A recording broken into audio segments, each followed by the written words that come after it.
Why is it that a relatively large portion of antinatalists is also vegan, and in the vegan community, antinatalism is increasingly discussed? Perhaps because someone who chooses to save a cow from needless suffering may decide to extend the same courtesy to a human, and vice versa.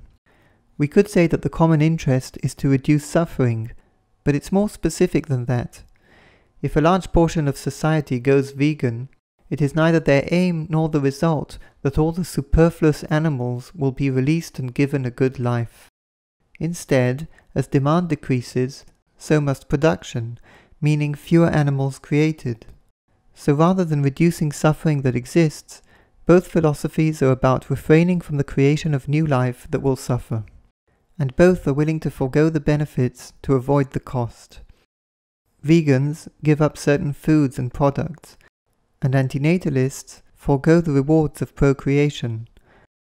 The costs avoided relate first and foremost to existence itself, whether confined to bad conditions by humans or to the human condition.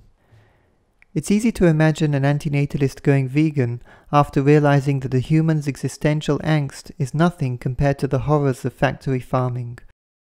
The opposite direction, or why a vegan would reach an antinatalist conclusion, is perhaps better exemplified by the idea that the new life we create causes harm, in addition to being harmed. A vegan who speaks of the animal industry's carbon footprint as an argument for veganism may realize that in this regard there's an even stronger case for antinatalism.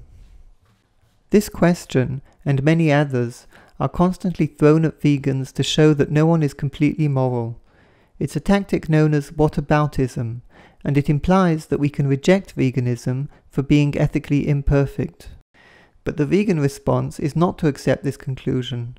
Rather than use imperfection to wipe out all complexity and justify anything, we can do our best to minimize the pain we cause. The antinatalist response is that, whether we endorse veganism as damage control or not, we certainly shouldn't subject another person, a new person, to the same moral conundrum. This is the ultimate step in the progressing morality of avoidance. Not so long ago you could be a vegetarian, but vegan seemed extreme. Today veganism is on the rise, but so is the understanding that, contrary to what we'd like to believe, none of these steps fixes everything. Harm and suffering are part of life, and no matter how ethically we do manage to live, once we create a person, we're setting in motion a future beyond our control, filled with moral compromises and painful experiences. And if this can be compared to a burst pipe, antinatalism starts with turning off the mains, but it doesn't have to end there.